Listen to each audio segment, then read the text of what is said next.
Pour mieux connaître l'histoire qui se cache derrière la Transat Jacques Vabre, c'est avec l'un de ses concepteurs, Gérard Petitpas, que je suis allé discuter. Écoute ça. Mayday, Mayday, Mayday. Salut à toutes et à tous et bienvenue dans ce Mayday. Dans quelques semaines, la Transat Jacques Vabre Normandie-Le Havre va prendre son départ depuis la ville du Havre en Seine-Maritime. J'ai eu au téléphone Gérard Petitpas, génial aventeur de course et instigateur de la Transat pour qu'il me raconte l'histoire de cette course. C'est en 1993 que s'est tenue cette course pour la première fois, alors appelée la Route du Café. À son issue, les organisateurs de la société Jacques Vabre n'étaient pas satisfaits de la course, de ses retombées médiatiques, comme du peu d'élan de la part du public. À la recherche de renouveau, ils ont lancé un appel d'offres pour trouver un organisateur. Gérard m'explique alors.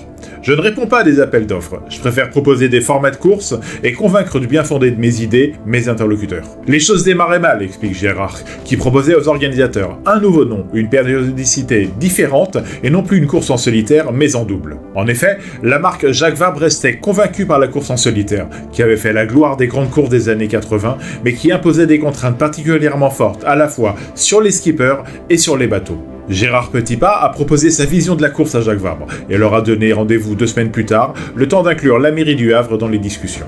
2 semaines passent et le spécialiste de l'organisation de courses continue d'expliquer à ses interlocuteurs, tant au Havre que du côté de Jacques Vabre, les bénéfices à tirer d'une course en double, plus d'exposition, moins de risques de casque et donc moins de drame. Il aura fallu 2 semaines supplémentaires pour que l'organisateur accepte les conditions et les propositions de Gérard.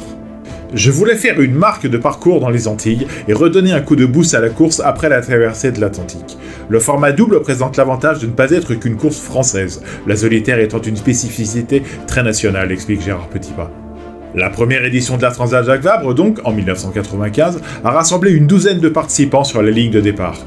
Il n'était pas question alors de bateaux de 60 pieds comme on en voit maintenant, ajoute le concepteur. Les bateaux demeuraient abordables pour des skippers de renom aujourd'hui encore, tels que Paul Vatine, Loïc Perron, Laurent Bourgnon ou encore Francis Joyon. Gérard Petitpas résume son idée de la Jacques Vabre par une phrase simple. On fait la course pour des coureurs et on a les meilleurs.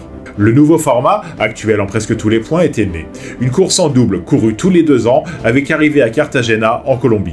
Pour l'édition suivante, c'est Bahia, au Brésil, qui était proposé par Gérard Petitpas et Penduic comme destination finale de la course. L'arrivée en Martinique est venue un petit peu plus tard. Dans mon idée, il aurait fallu faire un aller-retour sur l'Atlantique avec une pause en Martinique pour permettre à la ville de départ de bénéficier du village pendant plus longtemps, comme demande Gérard. Et, en spécialiste de navigation, le navigateur d'Éric Tabarly continue.